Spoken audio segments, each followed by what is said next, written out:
புரியுது? கரங்களை உயர்த்தி ஹல்லேலூயா. இப்போதான் முகவுரை முடிஞ்சிருச்சு. இன்னையுடைய பிரசங்கத்துக்கு நம்ம வரப்போறோம். முதல்ல கொடுக்கறதுல எதை கொடுக்கணும் பேசணும்? காணிக்கையை பத்தி பேசணும். விசுவாசம், ஏன்னா அதான் ஃபர்ஸ்ட் வந்துச்சு.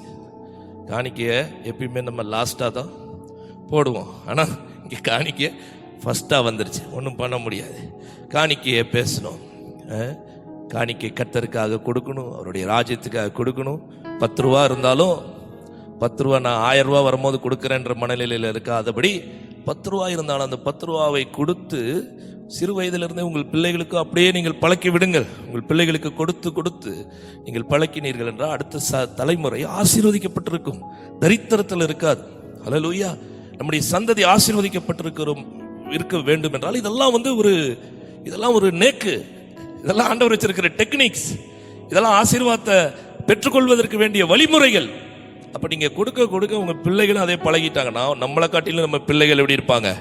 நல்லா இருப்பாங்க. ஹல்லேலூயா. அப்போ அடுத்தது செகண்ட் என்ன பார்த்தோம்? மன்னிப்பு. ரெண்டாவது என்ன பார்த்தோம்? மன்னிப்பு. இன்னைக்கு மூணாவது என்ன பார்க்க போறோம்னா கடன். என்னது? கடன். கடன் வாங்கிட்டா உள்ளமும் டன் டன் டன் டன் தான் இருக்கும். பாருங்க, இன்னைக்கு கடன் பாரம் தான் மனுஷன் என்ன பண்ணுது? ஆழ்த்தி கொண்டிருக்கிறது. கடன்ல நிறைய பேர் வாழ்ந்து கொண்டிருக்கிறார்கள். ஆனா உபாகம புத்தகம் 15ஆம் அதிகாரம் 6ஆம் வசனம் எப்படி சொல்கிறது? உங்களுடைய மனநிலைகள் எல்லாம் தெளிவாகட்டும். இந்த வசனத்தை பார்க்கும்போது ஒரு பிராட் வியூ உங்களுக்கு உள்ள வரட்டும், ஒரு பெரிய வெளிச்சம் உங்களுக்குள்ள வருவதாக என்று நாமத்தினாலே நான் கேட்கிறேன். பாருங்க, உபாகமம் 15:6 ஆண்டவர் என்ன சொல்றாரு? எது? உன் தேவனாகிய கர்த்தர் உனக்கு சொன்னபடி உன்னை ஆசீர்வதிப்பதினால். இப்போ கர்த்தர் என்ன பண்றார்? நம்மள ஆசீர்வதிக்கிறார். எத்தனை பேர் அதை விசுவாசிக்கிறீங்க? முதல்ல பேசிக்க முடிச்சிடணும். ஆசீர்வாதமே கிடையாது அப்படின்றது கிடையாது. ஆசீர்வாதம் இருக்குது. லிமிட்டான ஆசீர்வாதம் அப்படின்றது கிடையாது. அது லிமிட்டை நீங்களும் நானும் குறிக்கிறதுக்கு கடவுள் கிடையாது. லிமிட்டை குறிக்கிறவர் அவரு. ஹல்லேலூயா. அவர் யாரை வேண்டுமானாலும் எப்படி வேணாலும் ஆசீர்வதிக்கலாம். இப்போ ஒரு சகோதரரை ஆண்டவர் என்ன பண்ணலாம்? ரொம்ப ஆசீர்வதிச்சிடலாம். ஒரு சகோதரிய ஆண்டவர் என்ன பண்ணலாம்? ஆசீர்வதிக்காம கூட இருக்கலாம். அது அவர் இஷ்டம். அதனால அவர் ரொம்ப ஆயிட்டார் அப்படின்னு இல்லாதவங்க என்ன பண்ணக்கூடாது? ரொம்ப அவரை பேசவும் கூடாது. இதெல்லாம் ஆண்டவருடைய பிள்ளைகளுக்கு இருக்கிற மனநிலையாக இருக்க வேண்டும். ஒருவன் ஐஸ்வர்யவானானால், தேவனால் ஒருத்தன் ஆசீர்வதிக்கப்பட்டான் என்றால் அவனை குறித்து குறை கூறுவதற்கு நமக்கு என்ன இல்லை? அதிகாரம் இல்லை.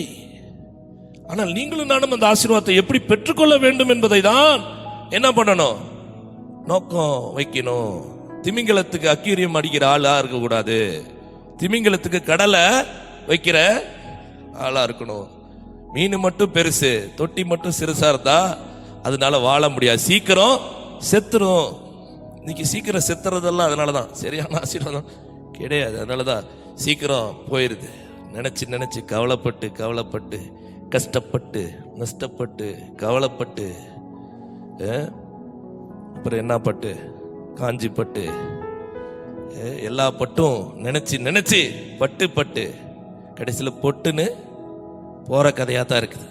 ஆனா இங்க எப்படி ஆண்டவர் சொல்றாரு பாருங்க, வசனத்தை பாருங்க. உன் தேவனாகிய கர்த்தர் உனக்கு சொன்னபடி உன்னை ஆசீர்வதிப்பதினால் நீ அநேக ஜாதிகளுக்கு என்ன பண்ணுவா? கடன் கொடுப்பாய். நீயோ கடன் வாங்குவதில்லை. நீ அநேக ஜாதிகளை ஆளுவாய், உன்னையோ அவர்கள் ஆளுவதில்லை. எத்தனை பேரால ஆமென் சொல்ல முடியும்? இந்த வசனம் எனக்கு நான் எடுத்துக்கிறேன். ஹல்லேலூயா. நான் வாசிக்கிறேன். நான் வாசித்து முடிச்ச உடனே இந்த வசனத்தை எடுத்துக்கிறவங்க எடுத்துக்கலாம். இதுதான் வாக்குத்தத்தத்தை எடுத்துக்கிறது. வாக்குத்தத்தெல்லாம் வேதத்தில் கொடுத்துருக்கிறாங்க. ஆனா இது படிக்கும்போது ஆமென், என்னுடைய வாழ்க்கையில் அது அப்படியே நடப்பதாக. நான் வாசிக்கிறேன், நான் சொல்லும் போதெல்லாம் நீங்க ஆமென் சொல்லுங்க. உன் தேவனாகிய கர்த்தர் உனக்கு சொன்னபடி உன்னை ஆசீர்வதிப்பதினால் நீ அநேக ஜாதிகளுக்கு கடன் கொடுப்பாய், நீயோ கடன் வாங்குவது இல்லை. நீ அநேக ஜாதிகளை ஆளுவாய், உன்னையோ அவர்கள் ஆளுவதில்லை. கரங்களை தட்டி ஆண்டவருக்கு மகிமை செலுத்தலாம். ஹல்லேலூயா. பாருங்க, உன் தேவனாகிய கர்த்தர் சொன்னபடி உன்னை ஆசீர்வதிப்பதினால் நீ அநேக ஜாதிகளுக்கு என்ன பண்ணுவா? இந்த ஜாதிகள்னு சொல்லும்போது ஆங்கில வார்த்தை வேதாகமத்தில் நேஷன்ஸ் அப்படின்னு சொல்லி போட்டிருக்குது. என்ன போட்டிருக்கு? Nations. India is a nation. ஒவ்வொரு கண்ட்ரி இருக்கு. பாகிஸ்தான் இஸ் எ நேஷன், அது ஒரு நாடு. அப்போ நீ அநேக நாடுகளுக்கு என்ன பண்ணுவ? கடன் கொடுப்ப. ஆனா நம்ம எங்க இருக்கோம்? வட்டிக்காரன் வீட்டு முன்னாடி போய் 2 ரூபா வட்டிக்கு தரீங்களா, 10 ரூபா வட்டிக்கு தரீங்களா? பிரியமானவர்களே, வட்டிக்காரனை தேடி இந்த வருஷத்துல ஒரு முடிவெடுங்க. இனிமே நான் எந்த வட்டிக்காரனை தேடி நான் என்ன பண்ண மாட்டேன்? கடன் வாங்க மாட்டேன். வட்டிக்காரனுக்கு நீங்க கொடுங்க, வட்டிக்காரன்ட்ட இருந்து நீங்க வாங்குறவர்கள் அல்ல. ஹல்லேலூயா. வட்டிக்காரன்ட்ட போய் வாங்காதீங்க, அது உங்கள் வாழ்க்கையை சாபமாக மாற்றிவிடும். பேங்க் லோன் இருக்குது, பேங்க் லோன் இருக்குது. இதெல்லாம் பேசி ஆகணும் பாருங்க. ஏன்னா நம்ம நிறைய நேரத்தில் அர்ஜென்ட் படுறோம். ஆண்டவர் உங்களை காத்திருக்க சொல்லியிருக்கிறார். என்ன சொல்லியிருக்கிறாரு? காத்திருக்க சொல்லியிருக்கிறார். ஏதோ கர்த்தருக்கு காத்திருக்கிறவர்கள் புதுபலன் அடைவார்கள். அமர்ந்திருந்து நானே தேவன் என்று அறிந்து கொள்ளுங்கள். வெயிட் பண்ணி நானே தேவன் என்று அறிந்து கொள்ளுங்கள். இப்படி வசனங்கள்லாம் நமக்கு ஆண்டவர் கொடுத்திருக்கிறார். ஆனா நம்ம என்ன பண்றோம் பிரதர்? நம்ம குறுகிய காலத்துல எப்படியாவது நம்ம என்ன பண்ணிடணும், முன்னேறி வந்துடணும்னு சொல்லி ஒரு ஒரு மனநிலை நமக்கு இருக்கிறதுனால, அதாவது நீங்க என்ன நினைச்சுக்கிறீங்க அப்படின்னா, நம்ம எப்படி காமனா நினைச்சுக்கிறோம் அப்படின்னா, நான் ஆசீர்வதிக்கப்படணும், அதை மற்றவங்க பார்க்கணும். அப்போ நான் என்ன பண்ணணும்? ஏதாவது லோன் என்ன பண்ணும்? வாங்கணும். அதுக்காக பேங்க்ல போய் லோன் அலையணும். லோன் அலையும் போது லோன்காரன் உங்களுக்கு என்ன பண்ணுவான்? முதல்ல ஒரு 50,000 ரூபாய் கொடுத்து டெஸ்ட் பண்ணுவான். 50,000 ரூபாவை எப்படி கட்டுறாங்க? 50,000 ரூபாவை ரெகுலரா கட்டிட்டீங்க அப்படின்னா உங்களுக்கு என்ன பண்ணுவான் அப்படின்னா, நீங்க 50,000 ரூபாய் கேட்டு தான் போவீங்க. ஆனா அவன் உங்களுக்கு 2 லட்சம் லோனை சாங்ஷன் பண்ணிடுவான். 2 lakhs. கர்த்தர் ஆசீர்வதிச்சிட்டார். 2 lakhs. வாயை பொளந்துட்டு என்ன பண்ணிடுறோம்? நம்ம வாங்கிடுறோம். நான் என்ன சொல்றேன்னா, வெயிட் பண்ணுங்க. there is a time. உங்களுக்கு ஒரு நேரம் இருக்குது. உங்களை ஆண்டவர் என்ன பண்ணுவாரு? உயர்த்துவார். உங்களை ஆண்டவர் என்ன பண்ணுவாரு? உயர்த்துவார். நம்முடைய சபையில யாரும் இப்படி அவதிப்படக்கூடாது. யாரும் கடன் வாங்கிட்டு என்ன பண்ணக்கூடாது? அவதிப்படக்கூடாது. நல்லா கவனிங்க. பாருங்க, கடன் வாங்குறது அப்படின்றது வாங்குறது தப்புன்னு நான் சொல்ல மாட்டேன். ஏன்னா அந்த வேத வசனம் என்ன சொல்லுது அப்படின்னா, நீ கடன் கொடுப்பாயின்னு சொல்லுது. அப்ப கடன் கொடுப்பாயின்னா யாரோ ஒருத்தன் கடன் வாங்குறவன் இருக்கணும்ல. வாங்காம ஒருத்தனும் நான் கடன் வாங்கவே மாட்டேன் அப்படின்னா நீங்க யாரு கொடுப்பீங்க? அதனால கடன் வாங்குறதுல தப்பு கிடையாது. ஆனா கடன் வாங்குறதுலையும் நீங்க எப்படி வாங்கணும்ன்றது தான் இன்னைக்கு நான் சொல்ல வரேன். அப்போ இந்த 50,000 லோன்ன்றத நீங்க அடைப்பதற்கு உங்ககிட்ட என்ன இருந்துச்சு? கெப்பாசிட்டி இருந்துச்சு. நீங்க உங்க வருமானத்தை பார்த்தீங்க, உங்க குடும்ப வாழ்க்கையை பார்த்தீங்க. இதுல எல்லாமே என்னுடைய லோன்ஸ் எல்லாம் என்னால என்ன பண்ண முடியும்? அடைக்க முடியும். அதுக்கேற்ற வருமானம் என்னிடத்துல இருக்குது அப்படின்றத நீங்க பார்த்துட்டு நீங்க என்ன பண்ணீங்க? வாங்குனீங்க. அப்ப என்ன பண்ணிட்டீங்க? இந்த 50,000 உங்களால என்ன பண்ண முடிஞ்சு? தடுமாறி எப்படியாவது அடைச்சி முடிச்சிட்டீங்க. ஆனா 2 lakhs லோன் வரும்போது சில சமயம் உங்களுடைய குடும்பத்தின் வருமானத்திற்கு அது மிஞ்சினதா இருக்கும். சில பேத்துக்கு 2 lakhs இருக்கலாம், சில பேத்துக்கு 10 lakhs இருக்கலாம், சில பேத்துக்கு 50 lakhs இருக்கலாம், சில பேத்துக்கு 1 crore இருக்கலாம். ஆனா இது எல்லாமே நம்ம அர்ஜென்ட் பட்டதுனால நம்ம சீக்கிரத்தில் ஏதாவது ஒன்று செஞ்சு மேலே வந்துடணுன்றதுனால இந்த எண்ணத்தை லோன் கொடுக்கிறவன் நிறைய பேர் என்ன பண்ணிடுறான், பயன்படுத்திக்கிறான். சும்மா அழைப்பு வந்தாலே, சார் நாங்கள் HDFC பேங்க்ல இருந்து பேசுகிறோம் சார், சொல்லுங்கம்மா உங்களுக்கு லோன் எதுவும் தேவைப்படுதா சார், கார் வச்சிருக்கீங்களா சார், ஆமாம் கார் வச்சிருக்கேம்மா, அதுக்கு மேலே நீங்கள் அப்கிரேட் பண்ணுறீங்களா சார், உங்களுக்கு நாங்கள் லோன் தரோம் சார். நம்ம நல்ல மூட்ல இருந்தா சரிம்மா வைம்மா, பாவம் நீ ஏதோ கூப்பிட்டுக்கிட்டு உன் கம்பெனி அப்படி சொல்லி கூப்பிட வைக்கிற. கொஞ்சம் இதாக இருந்தா, ஏம்மா வேற வேலை இல்லையா, சோறு திங்கிற நேரத்தில் லோனு வேணுமாட்டே, என்ன நீ இப்போ தின்னுட்டு அடுத்த வேற வேலைக்கு போக வேண்டியது இருக்கு அப்படின்னு சில சமயம் பாருங்க, சில பேர் இந்த அடிக்கடி கூப்பிட்டுக்கிட்டே இருக்கிறாங்க, லோன் தரேன். அதில் ஏமாத்துறவங்களும் இருக்கிறாங்க. உண்மையாலுமே நீங்கள் எங்கேயோ வாங்கியிருப்பீங்க, அங்கேருந்து கூப்பிடுறவங்களும் இருப்பாங்க. உங்கள் லோனை பார்த்து அப்கிரேட் பண்ணுவாங்க. SBI பேங்க்கில் ஒரு கரெக்டாக கட்டியிருக்காரு, ரைட் ஓகே, அங்கேருந்து சார் SBI பேங்க்லேருந்து பேசுகிறோம், உங்களுக்கு ஒரு இந்த வருஷம் ஒரு 2 lakhs சாங்ஷன் பண்ணலான் இருக்கோம் சார். அப்படியா கிறிஸ்மஸ்க்கு ஆண்டவர் கொடுத்துட்டாரு. ஆண்டவர் கொடுத்துட்டார்ல, அவன் உன்னை கெடுத்துட்டான். ஆண்டவர் அப்படிலாம் கொடுக்க மாட்டாரு. என்ன தெரியுமா, உங்க வருமானத்துக்கு மிஞ்சி ஒரு ஆப்ப அவன் சொருகிட்டான். இதுக்கப்புறம் நம்ம நாளுக்கு நாள் கடனுக்கு மேல கடன், இந்த கடனை அடிக்க இன்னொரு கடன். பிரதர் இந்த வருஷத்தோட, சிஸ்டர் இந்த வருஷத்தோட இதெல்லாம் விட்டுருங்க. நான் சொல்றேன், நீங்க நான் சொல்ற வார்த்தை கூட நில்லுங்க. கர்த்தர் உங்க கடன்கள் எல்லாவற்றையும் அவர் அடைத்து தருவார். ஹல்லேலூயா. இப்ப நான் எந்த லெவல்ல வரணும் அப்படின்னா, நான் கடன் கொடுக்கிறவனா மாறணும்.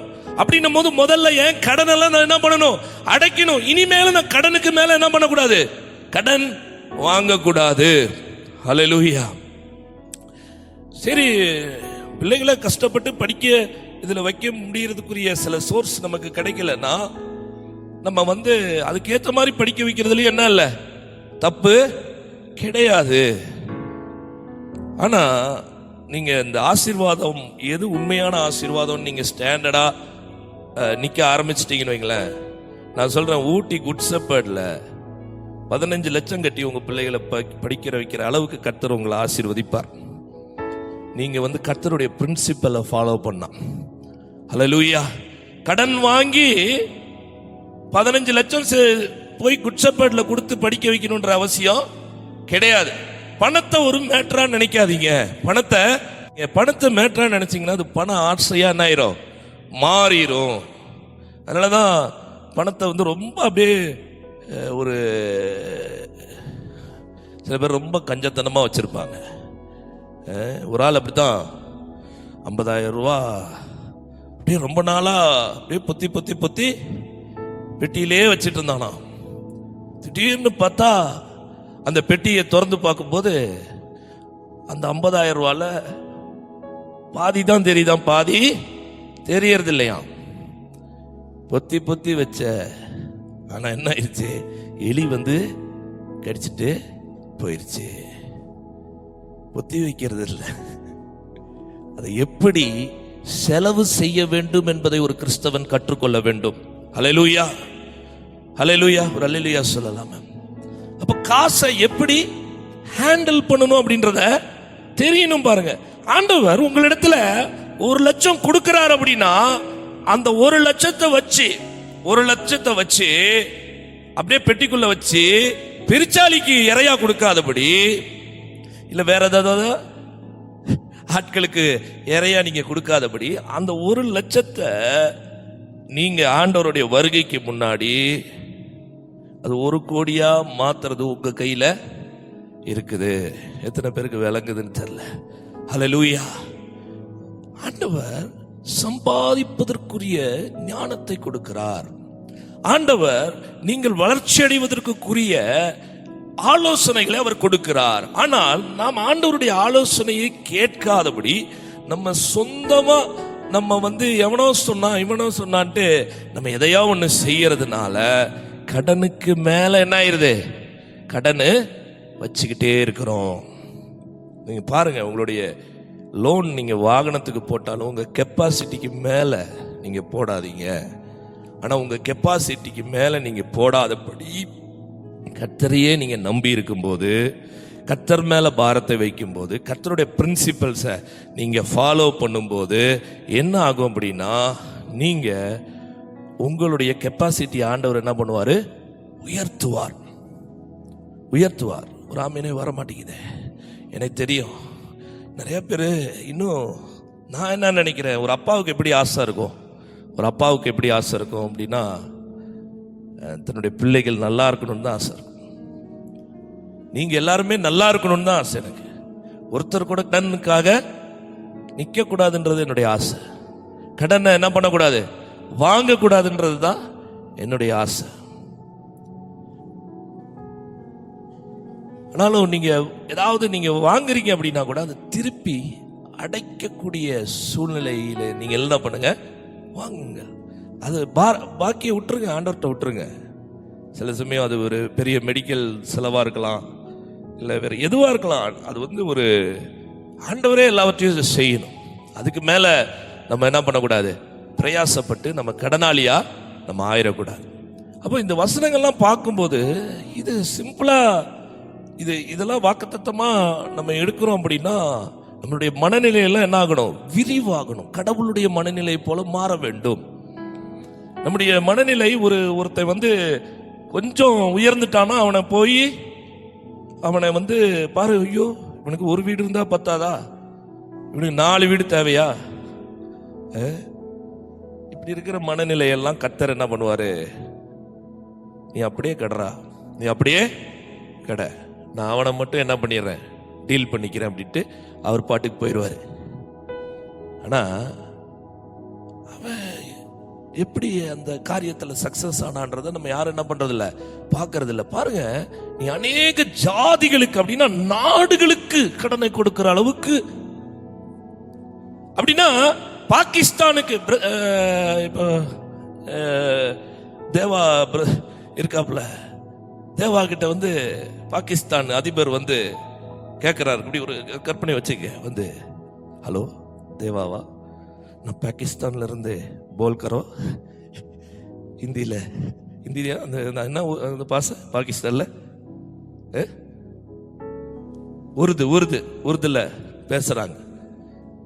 நமக்கு உளுந்து தான் தெரியும், உருதெல்லாம் தெரியாது. சரி ஏதோ பேசுறாங்க. தேவா ஐ நீட் 50,000 crores அப்படின்னும் போது நம்ம தேவா, சாரி ஐ ஆம் standing front of manager's office. Why? To get 1 lakh loan. நான் மேனேஜர் ஆஃபீஸ் முன்னாடி நின்றுக்கிட்டு இருக்கேன், ஒரு லட்சம் லோன் வாங்கலாம்னு நின்றுக்கிட்டு இருக்கேன் அப்படின்ற மாதிரி நம்ம கதை இருக்கக்கூடாது. அல்லேலூயா. இதெல்லாம் யார் செய்யறா? இதெல்லாம் இந்த வேதத்தில் இருக்கிற தேவன் தான் செய்யறாரு. வேற யார் செய்யறா? அவர் பார்த்தீங்க அப்படின்னா நாடுகளுக்கு கடன் கொடுக்கிற அளவுக்கு அவருடைய பிள்ளைகளை அவர் ஆசீர்வதித்து வைத்திருக்கிறார். ஆகவேதான் யோபுவை பார்க்கும்போது இந்த பூமியே தாங்க முடியாத அளவுக்கு அவனுக்கு என்ன இருந்திருக்குது? சொத்து இருந்திருக்குது. இதுக்கும் ஆண்டவருடைய வருகைக்கும் போய் முடிச்சு போடாதீங்க. இதெல்லாம் விட்டுட்டு போறதுக்கு தான் நம்ம இருக்கிறோம். அப்ப இது நமக்கு பெருசு கிடையாது. ஆனா அந்த பூமியில வாழும் பொழுது கடவுள் உன் பேரை பெருமைப்படுத்துவார். அல்லேலூயா. நீ என்னோட பிள்ளைன்றத ஆண்டவர் என்ன பண்ணுவார்? நிரூபிப்பார். அதுக்கு ஒரு மனநிலை வேணும் நமக்கு. அல்லேலூயா. அப்போ பாருங்க, இந்த பூமியில அது சொல்லுவாங்க, நிர்வாணியாய் வந்தேன் நிர்வாணியாய் போனேன் அப்படின்னு. என்ன சொத்து சேர்த்து என்ன சம்பாதி எல்லாம் விட்டுட்டு தானே போறேன். ஏன் வாழும் போது தான் ஏன் சொத்து வேணும்? வாழும் போது தான் உனக்கு பேண்ட் சட்டை வேணும்.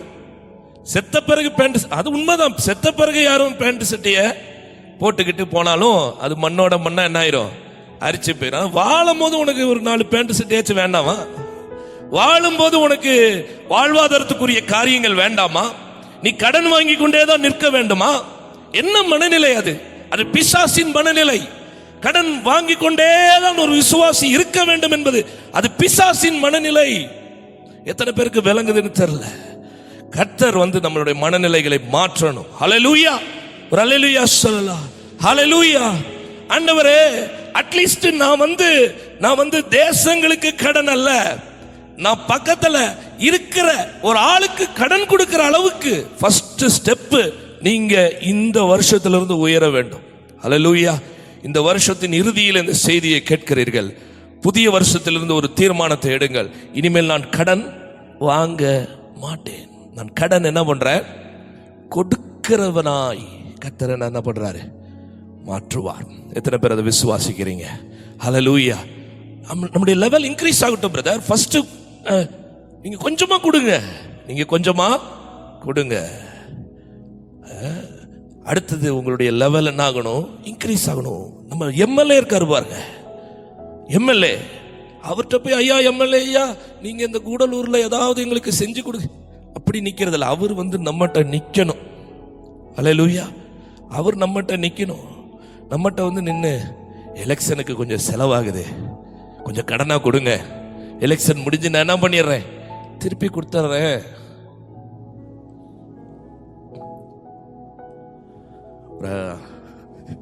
ஆபேடும் இல்லை, அல்லேலியாவும் இல்லை.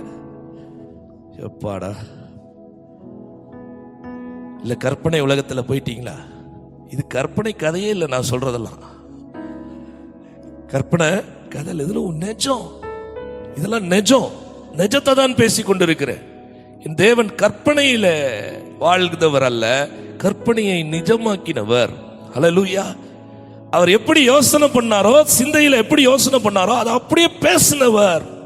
உலகம் உண்டாக கிடவது என்றால் உலகம் உண்டானது, வானம் உண்டாக கிடவது என்றால் வானம் உண்டானது, பூமி உண்டாக கிடவது என்றால் பூமி உண்டானது.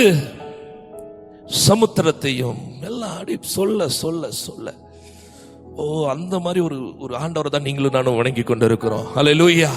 இந்த வருஷத்தோட அந்த தரித்திர மனநிலை எல்லாம் இயேசுவின் நாமத்தினால எல்லாம் சொல்லுங்க, வாயை திறந்து இயேசுவின் நாமத்தினால எல்லா தரித்திர மனநிலையும் இயேசுவின் நாமத்தினால வெளியேறு, இயேசுவின் நாமத்தினால வெளியேறு, இயேசுவின் நாமத்தினால வெளியேறு.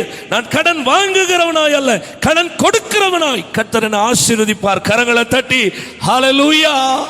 ஓ thank you Lord. ரமண ஷகர பலதனமோ ரிக்கதனமா ஓர பலமோதன ரிக்கதனமோ ரிஷகதனமா. ஹல்லேலூயா. சங்கீதம் 37:21 நம்ம வாசிக்கலாம்.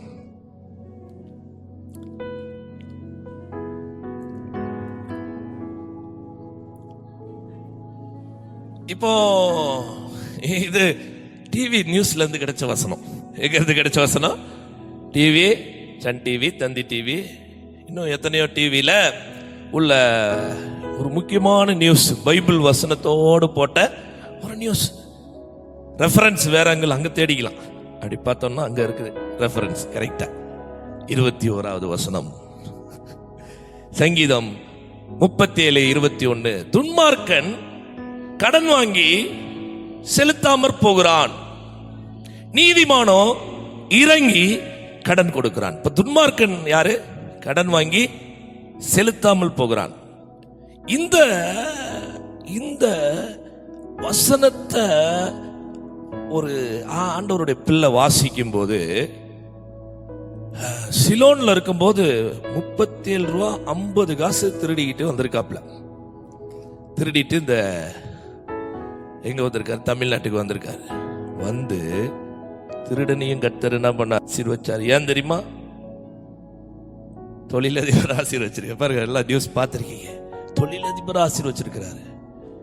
ஆனா தொழிலதிபராய் ஆசீர்வதிக்கப்பட்டாலும் நீ வேதத்தை தியானிக்கும் போது, வேத வசனங்களை படிக்கும் போது உன்னை ஆண்டவர் கரெக்ட் பண்ணிக்கிட்டே இருப்பார். அதுக்கு தான் வேத வசனம். பிரதர், இப்ப நம்ம சொல்றதெல்லாம் இதோட கேட்டுட்டு நம்ம போவோம், கொஞ்சம் புரிஞ்சிருக்கும், கொஞ்சம் புரியாம கூட இருக்கலாம். ஆனா நீங்க வீட்டுல போய் வேதத்தை வாசிக்கும் போது, தியானிக்கும் போது, இவர் சொன்னது உண்மையா, இப்படிலாம் வேதத்துல இருக்குதா அப்படின்னு நீங்க ஆராய்ச்சி பண்ணும்போது நீங்க எதையோ அப்படி படிச்சுக்கிட்டே இருப்பீங்க பாருங்க. ரெகுலர் ரீடிங் இருக்கும் பாருங்க. அப்ப என்ன ஆகும்னா ஒவ்வொரு வசனமும் தான் நம்மளை என்ன பண்ணும்? கரெக்ட் பண்ணும். அதுக்காக தான் பைபிள் வாசிக்கணும். வசனம் நம்மளை என்ன பண்ணும்? கரெக்ட் பண்ணும். இவர் உயர்ந்து விட்டார், ஆசீர்வதிக்கப்பட்டு விட்டார், ஆனாலும் உன்னிடத்தில் ஒரு குறை இருக்கிறது, அதை காண்பிக்கிறது இந்த வசனம். ஹல்லேலூயா. அப்போ என்ன குறைன்னு பாத்தீங்கன்னா, அவருக்கு ஞாபகம் வந்திருக்கு, நான் நல்லா உயர்ந்துட்டேன், நான் நல்லா வந்துட்டேன். ஆனா நான் 37 ரூபா 50 காசை அன்னைக்கு திருடிட்டு வந்துட்டேன். அப்போ அந்த குடும்பத்தை நான் தேடி கண்டுபிடிச்சு போகணும். இதுதான் கடவுளுடைய மனசு. அல்லேலூயா. நான் சின்னதுல அந்த வடக்கடையில 5 ரூபா வடைய வாங்கி காக்கா தூக்கிட்டு போன மாதிரி தூக்கிட்டு அப்படியே சில டீ கடையில எல்லாம் நடக்குங்க, நல்ல கூட்டமா, அண்ணா வடை கொடுங்க, டீ கொடுங்க அப்படின்னு அப்படியே வாங்கி தின்னுட்டு அப்படியே காசு கொடுக்காமையே போயிடுவாங்க. பாப்பாரு கடைக்காரர், இங்க ஒருத்தர் இருந்தாரு, அவரு ஆரோக்கிய சாமியா காணோம். இன்னைக்கு பாத்தீங்க அப்படின்னா நிறைய பேர் சின்ன வயசுல கூட தெரியாம அப்படியெல்லாம் பண்ணிருக்கலாம். கடையில இருந்து ஏதாவது என்ன பண்ணிருக்கலாம், திருடி இருக்கலாம். ஆனால் நீ ஆசீர்வதிக்கப்படும் போது நீ அதை திருப்பி செலுத்துவாயானால், அது சகையை கூட ரெட்டத்தனையா சொன்ன, ரெண்டு தானே சொன்னாரு சகையை, 4 தனியாவா? சகை 4 தான் சொன்னாரு. ஆனா இந்த 37 ரூபா 50 காசு 3 லட்சத்து கணக்கு கொடுங்களேன்.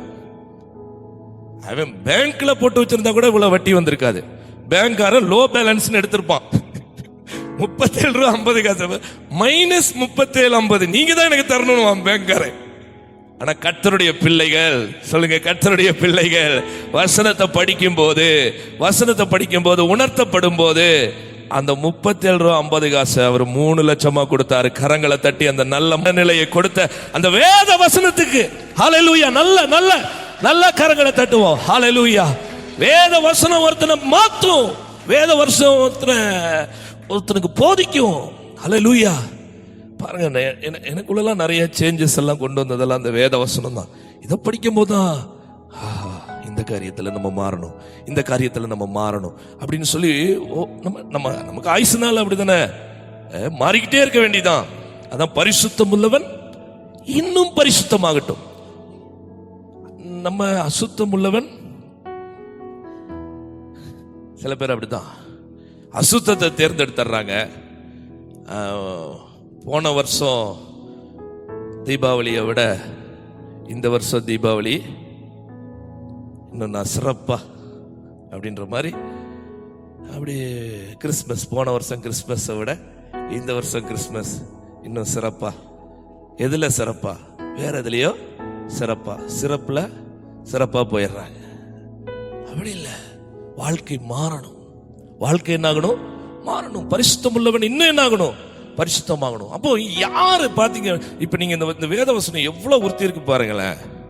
பிரதர் நான் சொல்றேன் பாருங்க, சிஸ்டர் சொல்றேன், யார்ட்டையாச்சும் நீங்க கடன் வாங்கியிருந்தீங்க அப்படின்னா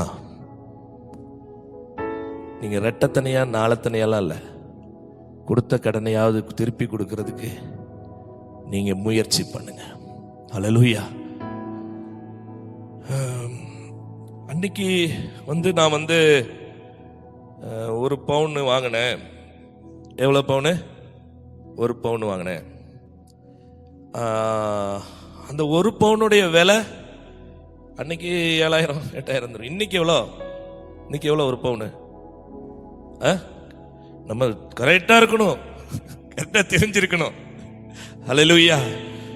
பாருங்க, ஆண்டவருடைய பிள்ளைகள் கரெக்டா தெரிஞ்சு வச்சிருக்கணும். அப்பதானே அடுத்து வாங்க முடியும், கொடுக்க முடியும், எல்லாம் முடியும். பாருங்க, அது 60,000. அந்த 60,000த்துல என்ன பண்ண கஷ்டம். 60,000 டக்குன்னு கொடுக்கறது கஷ்டம். ஆனா என்னால வருஷத்துல ஒரு 10,000 ரூபாய் கொடுக்க முடியும் பிரதர். 10,000 ரூபாய் ஒரு 6 வருஷம் கொடுங்க, 6 வருஷம் கொடுங்க. அந்த 1 பவுன் என்ன ஆயிரும்? முடிஞ்சிரும். நீ நீதிமானா மாறிடுவ. ஹல்லேலூயா.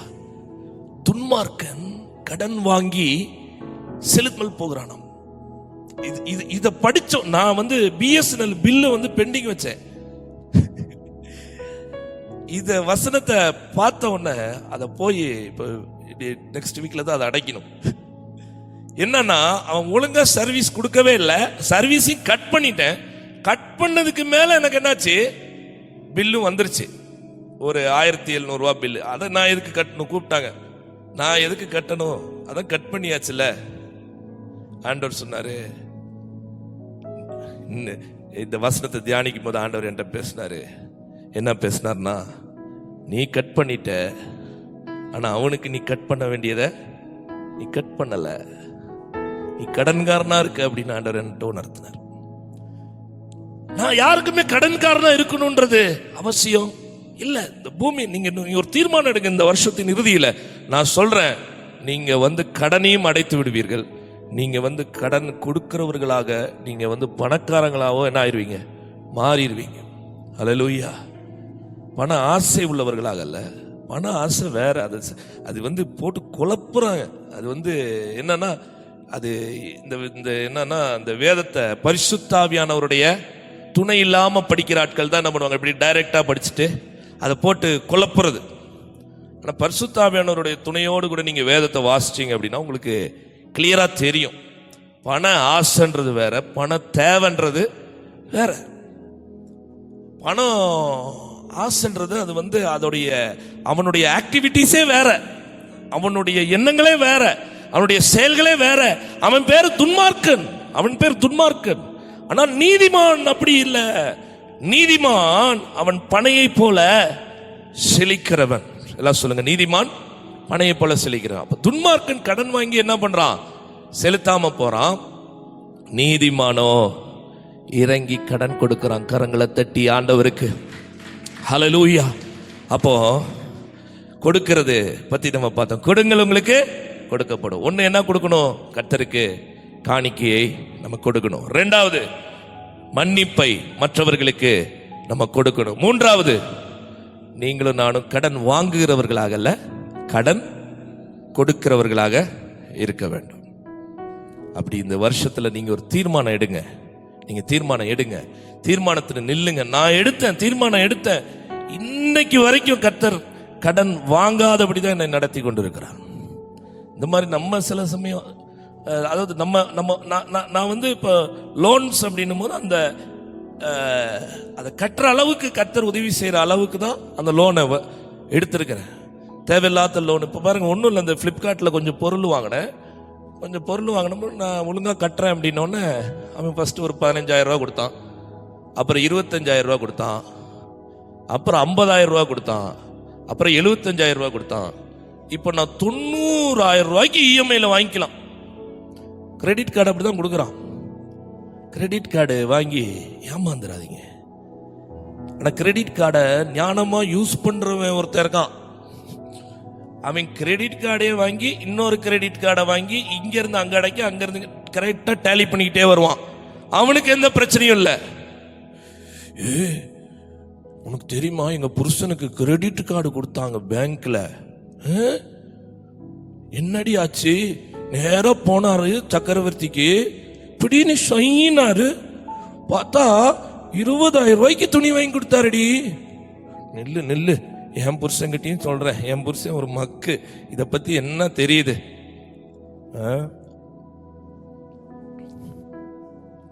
வேண்டாடி, அதுல போய் மாட்டிப்ப. அவன் ஒரு முட்டா பையன் போய் வாங்கிட்டான். அவனுக்கு இனி தாண்டி இருக்கு ஆப்பு, உனக்கு அதெல்லாம் தெரியாது.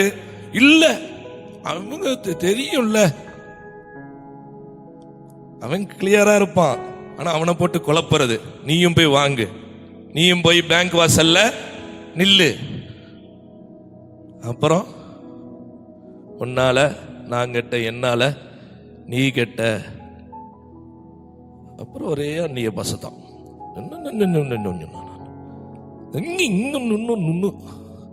நீங்க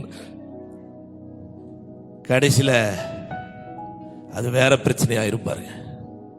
இதெல்லாம் நடந்துகிட்டு இருக்கிற உண்மையை தான் நான் சொல்றேன். அதனால கொடுங்கள், அப்பொழுது உங்களுக்கு கொடுக்கப்படும். அமுக்கி குலுக்கி சரிந்து விழும்படி நன்றாய் அளந்து உங்கள் மடியில் போடுவார்கள். நீங்கள் எந்த அளவினால் அளக்கிறீர்களோ அந்த அளவினால் உங்களுக்கு அளக்கப்படும். கர்த்தர் இந்த வார்த்தையை கொண்டு உங்களை ஆசீர்வதிப்பாராக. இந்த வேளையிலும் ஒரு